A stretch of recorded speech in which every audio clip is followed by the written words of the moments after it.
குழந்தைகள் நலன்.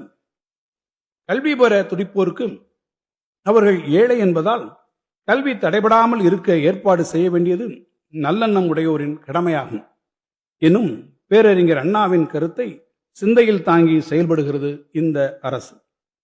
குடும்பச் சூழல் காரணமாக அதிகாலையில் பள்ளி குழந்தைகளுக்கு உணவிட இயலாத ஏழை எளிய தாய்மார்களின் துயரம் துடைத்து கனவுகள் நிரம்பிய நெஞ்சுடன் கல்விச்சாலையில் அடியெடுத்து வைக்கும் அவர்தம் குழந்தைகள் பசித்த வயிற்றுடன் பாடம் படிக்க வரும் நிலையினை மாற்றி பசி நீங்கி ஊட்டம் பெற்று உற்சாகத்துடன் பயின்றிட வகை செய்கிறது முதலமைச்சரின் காலை உணவு திட்டம்.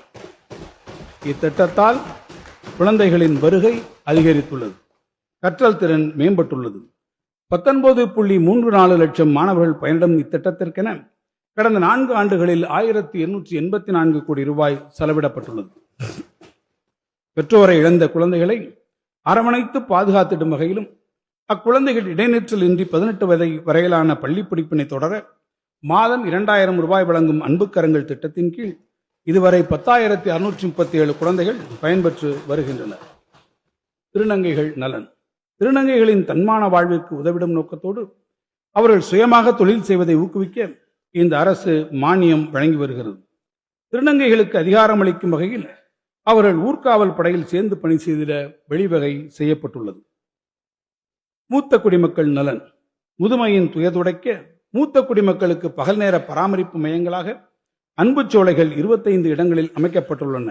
அண்மையில் மாற்றுத்திறனாளிகள் மற்றும் வயது முதிர்ந்தோர் சிரமமின்றி பொருள்கள் பெற வேண்டும் என்ற மேன்மையான நோக்கத்தில் அவர்களின் இல்லத்திற்கே பொருள்களை நேரடியாக கொண்டு சென்று விநியோகிக்கும் முறையினை தாயுமானவர் திட்டத்தின் கீழ் இந்த அரசு நடைமுறைப்படுத்தியுள்ளது. இத்திட்டத்தின் கீழ் இதுவரை 27,40,703 தகுதியுடைய பயனாளிகள் பயன்பெற்றுள்ளனர். மாற்றுத்திறனாளிகளின் நலன். Democracy is not merely a form of government. It is primarily a mode of associated living of conjoint communicated experience.